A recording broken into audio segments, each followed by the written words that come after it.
அஸ்ஸலாமு அலைக்கும். எல்லாரும் எப்படி இருக்கீங்க?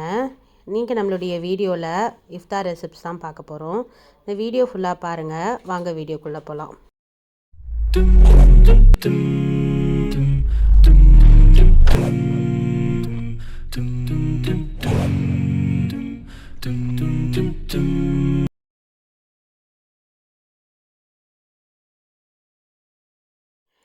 ரமதான் வந்துட்டாலே இஃப்தாருக்கு என்ன செய்கிறதுன்னு யோசிக்கிறதுக்கே டைம் கரெக்டாக இருக்கும். இஃப்தாருக்கு சஹருக்கு செஞ்ச கிரேவிலாம் நிறைய மிச்சம் ஆகிடுது. அதை வச்சு ஏதாவது பண்ணுற மாதிரி ரெசிப்ட் சொல்லுங்கன்னு கேட்டிருந்தாங்க. அதுக்கு நான் இன்றைக்கி என்ன ரெசிப்ட் சொல்ல போகிறேன் அப்படின்னா, அன்றைக்கி எனக்கு சிக்கன் கிரேவி கொஞ்சம் மீஞ்சிருச்சு. ஸோ அதுவும் அதில் இருக்கக்கூடிய கறியுமே நான் தனியாக எடுத்துக்கிட்டு நல்லா மிக்ஸ் பண்ணி அந்த கறி எல்லாத்தையும் தனியாக எடுத்துக்கிட்டு அதில் பொடிசாக நறுக்கின வெங்காயம், பச்சை மிளகாய், கொத்தமல்லி, அப்புறம் அரிசி மாவு ஒரு 3 ஸ்பூனுக்கு போட்டுட்டு தேவையான அளவுக்கு உப்பு போட்டுட்டு நான் நல்லா மிக்ஸ் பண்ணி எடுத்துக்கிட்டேன். கன்சிஸ்டன்சி பார்த்துட்டு அதுக்கப்புறமா தேவையான அளவுக்கு அரிசி மாவை கொஞ்சம் சேர்த்துக்கிட்டேன். இது நம்ம அந்த கிரேவி நம்ம குக்கர்லேருந்தோ இல்லை சட்டிலேருந்து எடுத்துருப்போம் இல்லையா, அதை வாஷ் பண்ணால் எவ்வளோ தண்ணி வரும் அந்த அளவுக்கு ஜஸ்ட் தண்ணி ஊற்றி அலசிட்டு சீரகம் போட்டு நல்லா மிக்ஸ் பண்ணி எடுத்துக்கிட்டேன். நல்லா மிக்ஸ் பண்ணி ஒரு அடை பதத்துக்கு எடுத்துகிட்டு வந்துட்டு கொஞ்சம் நேரம் அப்படியே நம்ம வச்சிடலாம். அந்த முட்டைலாம் எதுவும் சேர்க்க வேணாம், நம்ம அப்படியே மூடி வச்சிடலாம். இதுக்கு சைட் டிஷ் பார்த்திங்கன்னா பச்சை மிளகாய், கொத்தமல்லி, புதினா, கொஞ்சோண்டு கருவேப்பிலை, அதிலே ஒரு 2 ஸ்பூன் அளவுக்கு தயிரும் நான் சேர்த்துக்கிட்டேன்.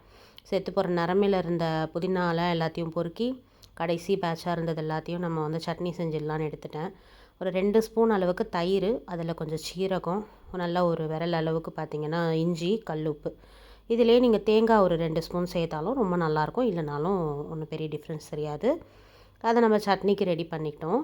இந்த மாதிரி ஒரு கவர் அப்படி இல்லைனா உங்களுக்கு நல்லா ஆயில் அப்ளை பண்ண ஒரு பிளேட்டில் நல்லா இந்த மாதிரி ஒரு பெரிய உருண்டையாக எடுத்து நல்லா ஃப்ளாட்டாக நம்ம அடக்கி தட்டுற மாதிரி தட்டிக்கலாம். இது உங்களுக்கு ஒட்டிக்கிட்டு வர மாதிரி இருக்கும்.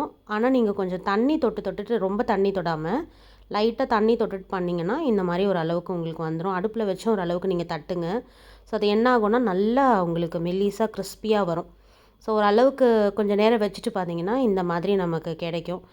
மட்டன்லாம் இருந்ததுன்னா நீங்கள் நல்லா அரைச்சி கூட போடலாம். ஆனால் நீங்கள் கையிலையே பிசைஞ்சு போட்டிங்கன்னா நல்லா வாயில் படம் உங்களுக்கு கடையில் ரொம்ப நல்லாயிருக்கும். அல்ஹம்துலில்லாஹ் ரொம்ப நல்லா இருந்தது. ஸோ இது பார்த்திங்கன்னா கொஞ்சோண்டு கிரேவிலே கிட்டத்தட்ட எனக்கு ஒரு 6 அடை கிட்டக்க வந்துச்சு. அல்ஹம்துலில்லாஹ். இதுக்கான சைட் டிஷ்ஷும் பார்த்திங்கன்னா ரொம்ப சூப்பராக இருந்தது. கண்டிப்பாக நீங்கள் ட்ரை பண்ணி பாருங்கள். இந்த புதினா சட்னி கைப்படாமல் நீங்கள் வச்சிங்க ஃப்ரிட்ஜில் ஒரு கண்ணாடி பாக்ஸில் போட்டோன்னா அதுவே ஒரு 2 வீக்ஸ் கிட்டக்க இருக்கும்.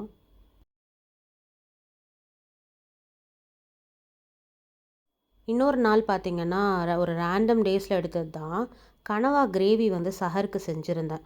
அதிலே கொஞ்சம் வெங்காயம் தக்காளி மட்டும் கூடுதலாக போட்டு செஞ்சு வச்சுக்கிட்டேன்.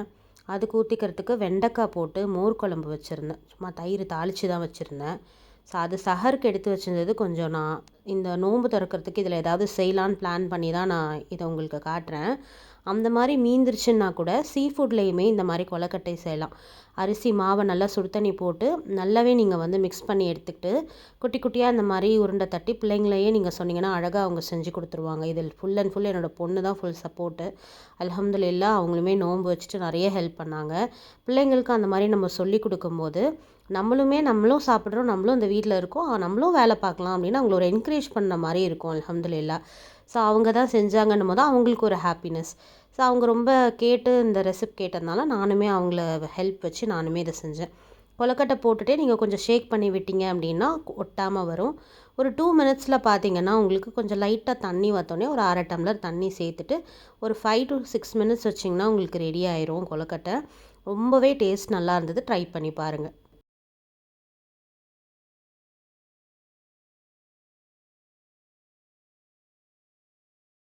பசலைக்கீரை நம்ம வளர்க்குறோம் இல்லையா வீட்டில், நம்ம கொடி நல்லா வந்திருக்கு மாஷா அல்லாஹ். நம்மளோட யூடியூப் சேனல் ஸ்டார்ட் பண்ணப்போ நான் பாட்டிலில் சின்னதாக வச்சுருந்தேன்.